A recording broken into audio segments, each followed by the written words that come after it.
Vocês já perceberam quanto Steven no universo antigo era uma doideira? Eu sou o Mucas e esse é o Steven. E vocês já estão ligados naquele papo furado de que o Steven é filho de uma alienígena conquistadora de galáxias e um ex-guitarrista. Mas o que eu aposto que ninguém lembra é sobre como o início dessa série era meio conturbado. Bom, Steven Universe começa de um jeito normal, mas já no quinto episódio o negócio começa a ficar um pouco mais macabro com o episódio Fraibo. Nesse episódio, a Pérola acaba perdendo um caco de Jen que tem a habilidade de dar vida às roupas. E quem encontra isso? O Steven. E o que ele, no auge da inteligência, resolve fazer? Ele coloca isso nessa fantasia bizarra.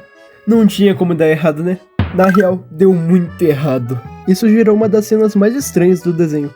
Esse batatão gigante matando as pessoas de tanto comer batata. Já imaginaram como isso é aterrorizante e delicioso ao mesmo tempo? Comenta aí se vocês gostariam de estar nessa situação. Esse episódio pode parecer infantil, mas é nele que a gente vê uma das conversas mais realistas sobre o trabalho e a vida adulta. Você pega um emprego pra comprar uma casa, criar os seus filhos ou pra impressionar o seu pai.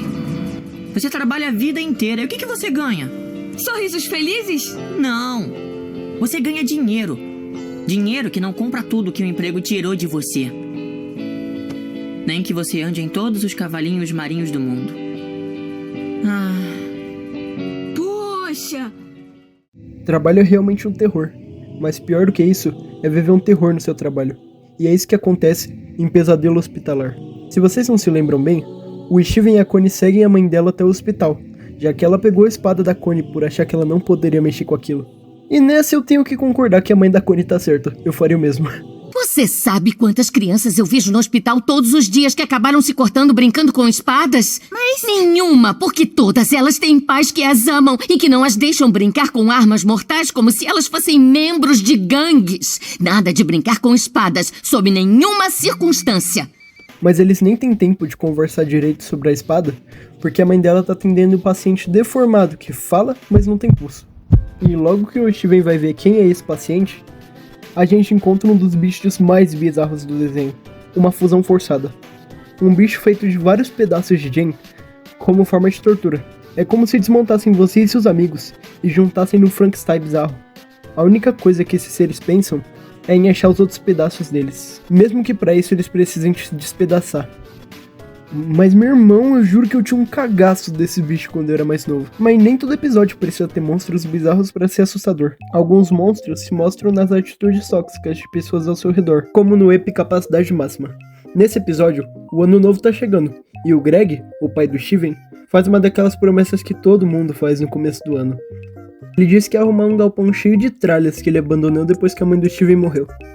A Ametista resolve ajudar, sendo que ela é uma das personagens mais acumuladoras do desenho. Mas isso a gente releva. Tava tudo dando certo, até que eles acham uma fita de desenho antiga, que eles assistiam muito. E é aí que o caos começa. Só vamos assistir mais um episódio, eles disseram. Depois foi só mais 2, depois 3, e vocês já conhecem o fim da história. Todo mundo sabe que você assiste a temporada inteira, mais 5 spin-offs e 13 reviews no YouTube explicando o final. Não adianta me olhar com essa cara, eu sei exatamente que você faz isso. E até aí tudo bem, procrastinar é normal. Mas o problema é quando você coloca isso acima do que realmente importa pra você. E o Greg perdeu a festa de ano novo com o filho dele por causa da procrastinação. O Steven, revoltado, volta na garagem pra falar com o Greg e convence ele a parar com aquilo. O Greg tenta explicar pra Ametista que precisa passar um tempo com o filho dele. E o que ela faz? Se transforma no filho dele. Mas aquilo não cola, então ela tenta manipular ele, se transformando na pessoa que ele mais amou na vida. E cara, eu não sei explicar a sensação de desconforto que essa cena passa. Eu lembro de mim quando criança, desesperado, pensando, mas a Ametista tudo bem, por que ela tá fazendo um negócio desses? E foi nesse momento que eu percebi que pessoas boas podem fazer coisas ruins quando não pensam nas consequências. A Ametista não pensou no Steven, e muito menos no Greg, mas isso não torna ela um vilão. Ela só cometeu um erro. E isso que torna os personagens dessa série tão humanos. Na moral, eu amo essa série. E no meio disso, a gente vê vários desentendimentos. Como no episódio em que o Steven briga com a Jens e usa seus poderes para poder abrir a porta do quarto da mãe dele. Lá dentro, qualquer coisa que ele pedir pode se realizar. E ele usa isso a seu favor. Até que ele se cansa e fala pro quarto que ele quer sair pra comprar comida. Mas algo não estava normal. As pessoas estavam agindo estranho. Pareciam não ter uma personalidade. E a única pessoa que parecia normal Você tá legal? Parece que você viu um fantasma. É isso ou passou a noite jogando videogame? Era o pai dele. Mas mesmo Greg só falava aquilo que o Steven queria ouvir. E foi aí que ele percebeu. Ele nunca saiu do quarto. E mano, a pior parte disso é que você também não sabe se ele saiu do quarto de verdade ou essa outra camada da Matrix. E quanto mais coisa ele deseja, mais o ambiente bugava, os personagens travavam e o lugar começava a quebrar. O quarto se despedaça. E enquanto tudo se desmorona, o Steven só consegue dizer uma coisa: eu quero sair do quarto. E aí que vem o baque. Quantas vezes você já ficou preso em uma realidade que você mesmo criou só pra fugir das suas dores? Pois é, o Steven também. A maioria dos episódios antigos de Steven Universe segue uma linha previsível, que tudo termina bem. Mas tem um episódio em que você se pergunta até o final se vai ter um final feliz, é o episódio Dedos de Gato. Nesse episódio, o Steven tá aprendendo com a Ametista sobre transformações. Gems podem mudar de forma, porque a forma verdadeira delas, na verdade, é a pedra que elas têm. O que tá em volta é só uma forma de luz. E até então, o Steven não tinha certeza se ele podia fazer isso, já que ele é meio humano.